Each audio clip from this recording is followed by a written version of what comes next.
Welcome to today's show. Today we're going to talk about house heating and insulation. Here's my replica house. 2x4 walls, no insulation. Just waiting for the thermometer to get down to what it is, about minus 21 outside. And then we're going to talk about it. See, can you see that? It's minus 20. Right, I'm going to fire up my heater. This will be my electric heater. So this is to simulate that you have electric heat. Put it over here.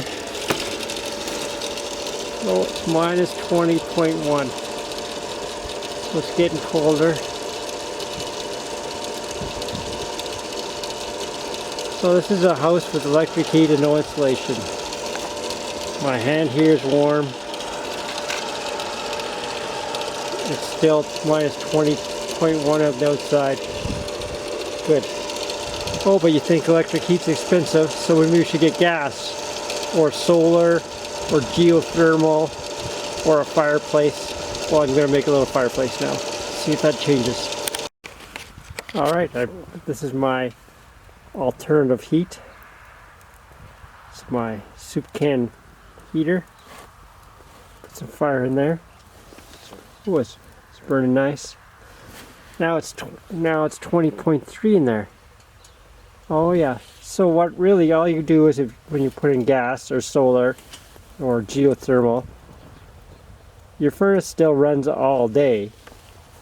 It just runs cheaper all day. Your pipes there, your water pipes are still going to freeze because it's minus 20.2. Alright, I'm going to put some styrofoam, and it can be any insulation. I just have styrofoam around, I don't care. On the outside of these walls, and then let's see what happens. Alright, I have my little fire going. I just put some scraps of styrofoam here, some on the roof. That's only 5/8 of P2000, is just what I had. I don't care what you use. It's not even 5 minutes, it's 3 minutes maybe. It's minus 18.2. So it's gone up 2 degrees in 2 minutes. I'm just going to let it go as long as I want for a little while longer to see how hot it really gets. So it just shows you that it doesn't matter your heat source. You can put my heater in there, it would be warm up way quicker. It's still going to the heat's just going to all go at your walls if you don't insulate.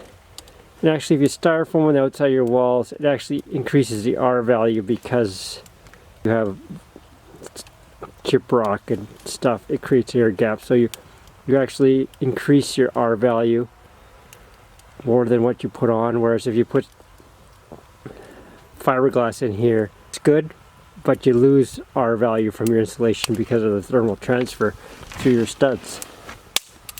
So I'm just saying, it's minus 17.9. We're gonna let this cook for a while, 5 or 10 minutes, and now you see that your pipes won't freeze because you have insulation on the outside and heat on the inside.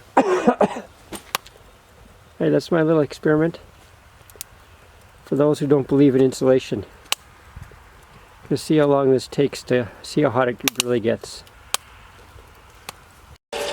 Alright, put the heater in, and then my little fire, just let it burn on the corner. In the interest of time and burning hydro for no reason. It's been on for 3 minutes. I don't know if you can see that. It's already 13.3. Oh, 13.4. So, 3 minutes it's brought it up 7 degrees, and this is my little makeshift house. You can see it's just on the outside, a couple pieces on the top. This side doesn't even have any insulation, and it's gone up 7 degrees.